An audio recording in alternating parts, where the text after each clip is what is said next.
Aurions-nous pu prédire la crise économique française? Si on regarde ce graphique, on constate que la dette publique française apparaît dans les années 70 et n'a cessé d'augmenter depuis jusqu'à atteindre des records au défi même des règles européennes, puisque rappelons qu'un pays ne peut être membre de la zone euro si sa dette publique dépasse 60% de son PIB et la France avoisine les 115%. Aujourd'hui, on peut se demander comment est-il possible de ne pas avoir anticipé les choses depuis presque 60 ans, en se demandant si finalement le gouvernement est le seul responsable de la situation actuelle. Vous aviez promis la croissance, elle est à zéro, mais c'est pas de votre faute.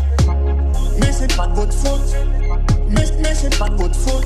Alors déjà, ce qu'il faut savoir, c'est que le ministère de l'économie, via la Direction générale du Trésor, n'est pas seul, puisque dès 1946, une loi de finances va créer l'Institut national de la statistique et des études économiques, l'INSEE, qui va donner au gouvernement la capacité de prédire et d'ajuster l'action publique. Deuxième organisme inscrit dans la Constitution, via l'article 47-2, qui dispose que la Cour des comptes assiste le Parlement dans le contrôle de l'action du gouvernement. La Cour des comptes assiste le gouvernement dans le contrôle de l'exécution des lois de finances et l'application des lois de financement de la sécurité sociale, ainsi que dans l'évaluation des politiques publiques.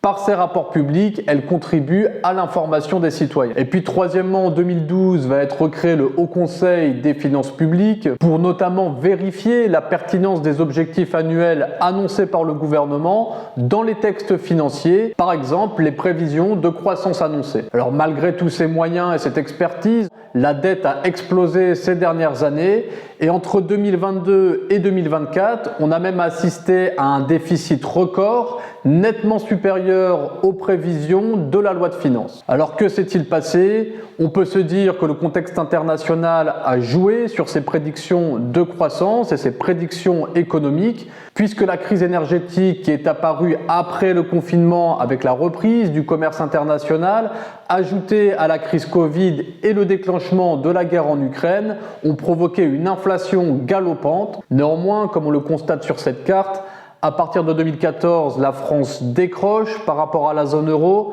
avant même l'invasion russe, avant même la crise du Covid et avant même la crise énergétique.